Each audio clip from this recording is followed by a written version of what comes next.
제가 변호사로 일을 해보니까 세상의 죄 중에서 제일 억울한데 아무도 사정 봐주지 않는 게 바로 모르는 죄입니다. 몰라서 당하고, 몰라서 감옥 가고, 몰라서 돈 뜯기거든요. 이런 분들 없도록 제가 한번 열심히 떠들어 보겠습니다. 사실 제가 1분 전에 1회를 유튜브에 처음으로 올렸거든요. 말하고 싶은 게 많아서 못 참고 바로 2회 찍기 시작했습니다. 이변변의 모르는 게 죄 2회 바로 가겠습니다.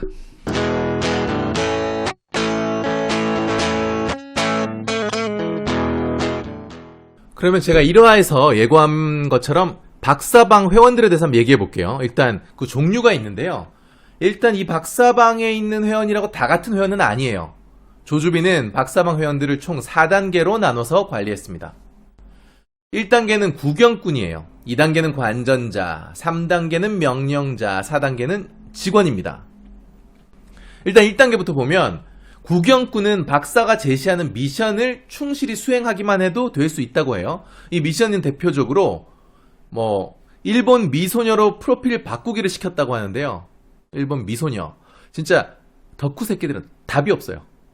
근데 오해하지 마세요. 제가 분명히 말씀드리는데 저는 덕후입니다. 그것도 덕후.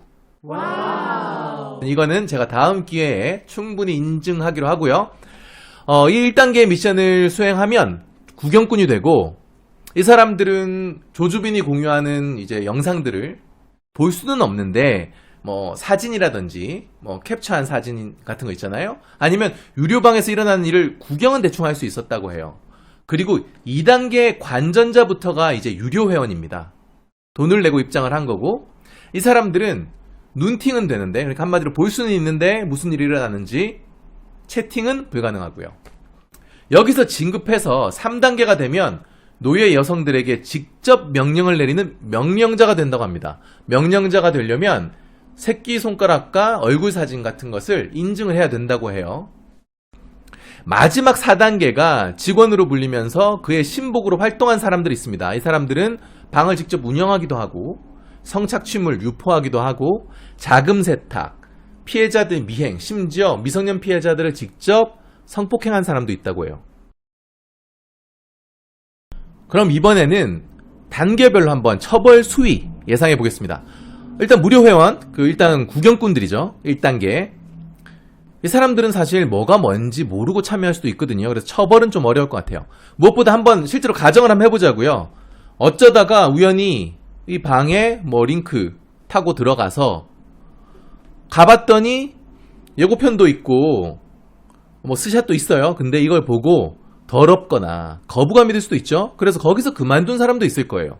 또 누군가는 궁금해서 껴서 들어갔다가 돈을 내라고 하니까 고민하다가 그냥 구경이나 해야지 라고 한 사람도 있어요. 근데 이 둘이 구별이 전혀 안 되거든요. 그래서 저는 이까지는 일단 도덕적으로 비난할 수 있어도 범죄자는 아니고, 여기서 한 발 더 나간 놈들부터 범죄자라고 생각을 합니다.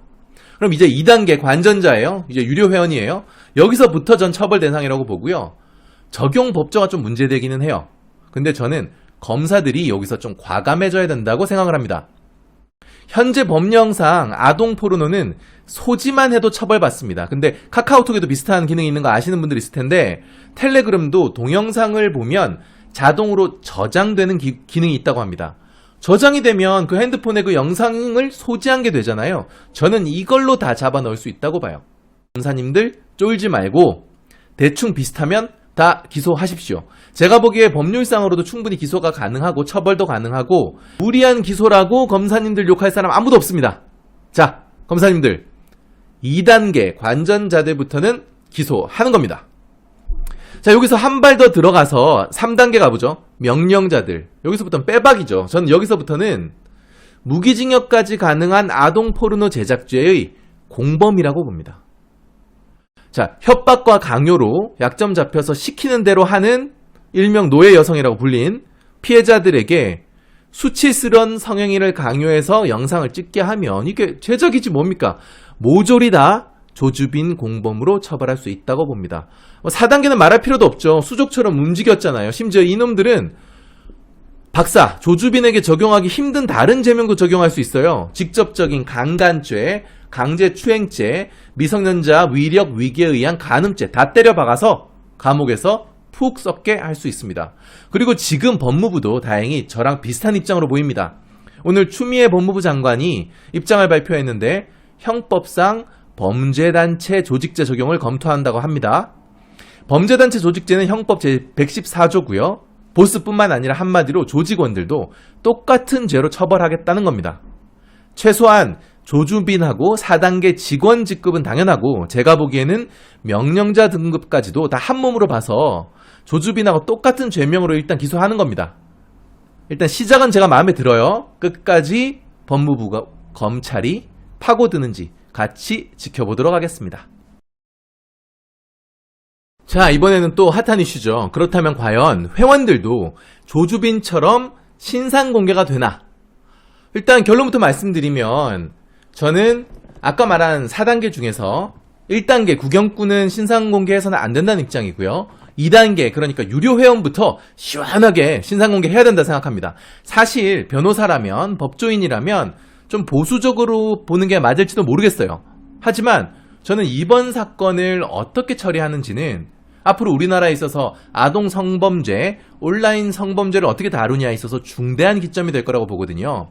솔직히 지금 뭐 최대 유료 회원이 26만 명이라는 얘기도 있는데 저는 개인적으로 한 6만 명 정도 될 거라고 봐요. 최대로.